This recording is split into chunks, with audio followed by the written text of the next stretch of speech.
조민혁입니다. 포스코 9월 13일까지 마감이더라고요. 포스코 합격자들의 스펙에 대해서 질문이 들어오고 있어요. 그래서 합격자들은 어떤 이력을 가지고 합격을 했는지에 대해서 제가 최근에 접한 자료라든지 예전 데이터들 기반으로 해서 좀 말씀을 드리겠습니다. 일단 포스코는 학벌을 공대생들은 전혀 안 본다고 할 수는 없는데 보냐 안 보냐고 여쭤보신다면 안 봅니다. 네, 이공계생들은 학벌을 거의 보지 않는다. 그럼 문과는 보느냐? 문과는 학벌에 대한 비중이 굉장히 높다. 학벌을 기업들이 보는 이유는 서류 심사할 때 용이성 때문에 그렇죠. 네, 문과분들은 지원을 많이 하는데 뽑는 인원은 적다 보니까 모집 공고를 보시면 아시겠지만 전공 무관이죠. 전공 무관이라는 게 어느 정도의 필터링 작용을 못 해주잖아요. 진입 장벽이 낮으니까 모든 전공이 다 지원을 하기 때문에 전 개인적으로 전공 무관인 모집 전형을 좋아하진 않아요. 왜냐면은 희망 고문이거든요. 이게 지원하는 사람 입장에서는 그냥 막연하게 가능하지 않을까 이렇게 생각할 수 있는데 저는 사실은 그냥 그렇게 중요하지 않은 직무라든지 분야 같은 경우에 전공 무관을 뽑는 경우가 좀 있죠. 반면 이제 이공계 모집 요강을 보시면은 명확하게 전공으로 나뉘죠. 그 말은 전공으로 일단 필터링이 진행이 되겠죠. 공정기술 같은 경우에 재료공학 신소재 위주로 전공 당연히 소재 전공자들 위주로 채용을 한다라고 모집 공고에 나와 있고, 그 전공이 아닌 지원자들 같은 경우에는 당연히 탈락할 가능성이 상당히 높다. 이렇게 사실상 그냥 필터링이라고 보시면 될 것 같아요. 그 해당 전공자가 아닌 경우에는 필터링을 하는 경우가 상당히 많고, 그 다음에 이제 그 기계공학 전공자라든지 화공이라든지 다소 철강과는 거리감이 있는 그 전공자들 같은 경우에도 해당 모집 요강에 나와 있으면은 일단 필터링을 시키진 않아요. 이제 이런 질문도 많이 하더라고요. 철강 관련된 수업을 듣지를 않았거나 또는 우대 사항에 있는 철강 관련된 활동을 하지를 않았는데 합격할 수 있느냐 이렇게 하는데, 그런 경우에는 합격할 수는 있는데 학벌이 어느 정도 그럼 작용을 하게 됩니다. 네, 이공계도 마찬가지로 전혀 경험이 없다 그러면 지방 국립대여야 된다라든지. 그러니까 이게 약간 레버리지가 있다고 생각하시면 돼요. 그러니까 한쪽이 안 갖춰지면 분명 뭔가 다른 쪽에서는 보완이 돼야 된다 이렇게 이해를 하시면 되고, 두 번째는 이제 학점에 대한 부분인데 포스코는 특히나 학점을 좀 중요시하는 기업이에요. 네. 삼성도 물론 마찬가지지만 여타 다른 대기업에 비해서 학점에 대한 비중이나 중요시하는 것들이 높은 게 포스코, 삼성 정도인 것 같아요. 네, 현대도 학점을 그렇게 중요시하지 않고 활동을 더 중요시하고, 그다음에 LG도 별로, 네, SK는 안 보는 것 같고요. 학점 특별히. 학점을 많이 보는 기업과 상대적으로 비중이 낮은 기업 간의 차이는 뭐냐면은 약간 고지식하고 성실한 사람들을 좋아하는 기업들이 학점을 많이 보죠.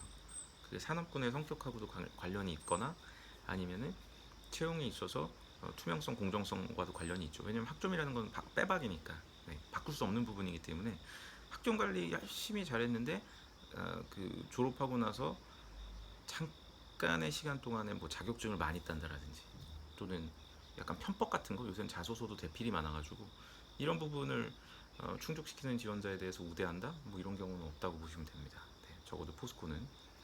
그래서 우리 시청하고 계신 분들 중에서 지방에 계시거나 또는 내가 상대적으로 학점 관리는 잘했는데 네임밸류가 떨어진다, 학교에 있어서 괜찮습니다. 재학생들 중에 보면은 부경대학교도 있고 동아대학교도 있고 조대, 조선대, 강원대 다 있어요.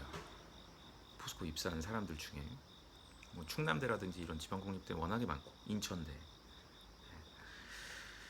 그 다음에 또 스펙을 보면은 역시 이공계들은 여성의 비중이 매우 낮다. 뭐 여성에 대해서 필터링이 있냐 없냐 이런 얘기 많이 하는데, 여러분들 여성에 대한 그 할당이 없는 회사는 없어요. 네. 그 여성에 대한 할당이 일정 부분 다 존재하고, 그러니까 이거는 때에 따라 다르죠. 지원자가 너무 적다 그러면은 서류 컷을 대폭 낮추고, 지원자가 너무 많다 그러면 서류 컷을 높이죠. 근데 요새처럼 이렇게 취준이 어려운 때 같으면 지원자가 많이 몰릴 테니까 여성들이 더 힘들겠죠. 예전 같으면은 여성분들이 포항이라든지 특히 광양은 아예 지원을 안 했거나 안 가려고 했거든요. 광양 가보셨나요, 여러분들? 굉장히 멉니다. 네, 가는 길도 복잡하고, 포항도 멀어요. 굉장히 멉니다. 고속도로에서만 버려지는 시간이 4시간에서 5시간. 그리고 포스코는 약간 제가 TMI인데, 지방근무가 끝나도 바로 서울로 가는 게 아니라 이공계분들 같은 경우에는 해외로 나가는 경우도 있고요. 그리고 그 해외라고 얘기하는 지역들이 선진국이 없어요. 날씨 되게 덥거나 아니면 개발도상국, 이런 국가들이 많아요. 그 백종원 아저씨 나오는 스트리트 푸드 파이터 보면 거기 선진국이 하와이 말고는 없는 걸로 기억하거든요, 제 기억에. 거기 나오는 지역들이나 나라들 보면은 다 더운 지역 또는 인구가 많은 지역, 뭐 이렇게 나뉜다라고 보시면 될 것 같아요. 그래서 이공계분들은 애초에 지방근무가 가능한 사람들을 뽑는다고, 아마 그 포스코 TV인가요? 네, 포스코 TV의 인사 담당자들도 얘기를 하기 때문에 아마 이 영상을 볼 수도 있는데, 항상 그 부분이 어려운 것 같아요. 포스코 채용을 할 때는 거짓말하는 그 이공계 애들을 어떻게 걸러낼까. 포스코라는 네임밸류에 눈이 멀어서 그 이면에서 엔지니어로서 정말 고충스러운 하루 일과를 보내고, 뭐 길게는 짧게는 3년에서 길게는 뭐 10년 이상을 본인의 인생에 꽤 많은 부분을 회사를 위해서 할애하고 헌신할 수 있는지, 뭐 이런 부분들을 상대적으로 많이 보죠.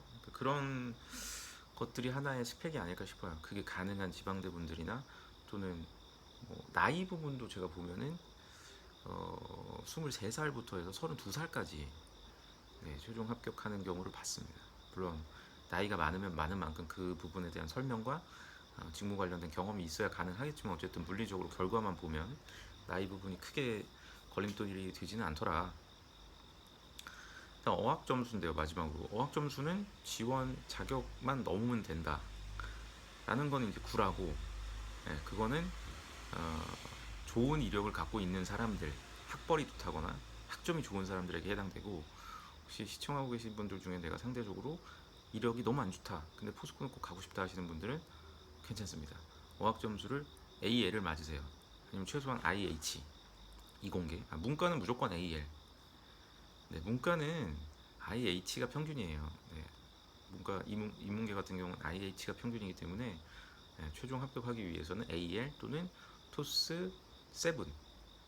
토스 8은 저도 못 받아봤는데, 토스 8은 거의 영어 강사들이나 받을 수 있는 점수고, 오픽이 더 쉽잖아요. 그러니까 오픽 AL 또는 토스 7 점수 기준으로 한 170, 180은 어렵겠다. 170 이상의 점수가 있어야 문과는 최종 합격할 수가 있다. 결국에는 나중에 이제 최종 면접까지 가면은 학벌, 학교, 이력 다 비슷하기 때문에 정량적인 지표들이 결정하는 경우가 굉장히 많아요. 문과생들은. 이공계들도 그런 경우가 있지만, 말씀드린 대로 어학 점수를 높여놓으면은 그런 부분에 대한 부담은 좀 줄어드니까 어학 점수 꼭 챙겨두시길 바라고, 이 영상을 어쨌든 끝까지 지금 이 시간까지 봐주신 분들을 위해서 제가 자격증을 간단하게 말씀을 드리면, 다른 자격증은 가산점이 전혀 없고요. 기사 자격증은 건 바이 건으로 기사 매 자격증 한 개당 몇 점 이렇게 가산점이 부과가 되는데, 그 가산점이 부과되는 최고치가 정해져 있어요. 몇 점인지 몰라요. 그거는 예, 저도 퇴사한 지 오래돼서 10년이 넘었기 때문에 10년 됐네요. 예. 근데 보통 가산점은 기사 자격증은 3점을 넘지 못하게 돼 있어요. 3점 또는 많아야 5점 정도 예, 돼 있어서 그 부분 좀 기억해 두시면 좋을 것 같아요. 그러니까 기사 자격증이 없다, 3점 마이너스 된다고 보시면 됩니다. 다른 지원자에게. 하지만 자기소개서는 꽤 많은 포션이죠. 예, 평가할 때 최소한 10점에서 많게는 20점까지도 편차가 벌어지기 때문에 편차가 벌어진다는 거는 그만큼 비중이 높다는 거예요. 자기소개서에 대한 비중이. 그런 부분들 여러분들 좀 감안해서 지원을 하시면 어떨까 싶고요. 뭐 기타 포스코 지원하실 때 문의사항이라든지 자소서 첨삭에 대한 문의는 해당 영상의 설명글을 보시면 제 개인톡이 있으니까 개인톡으로 주시기를 바라겠습니다. 감사합니다.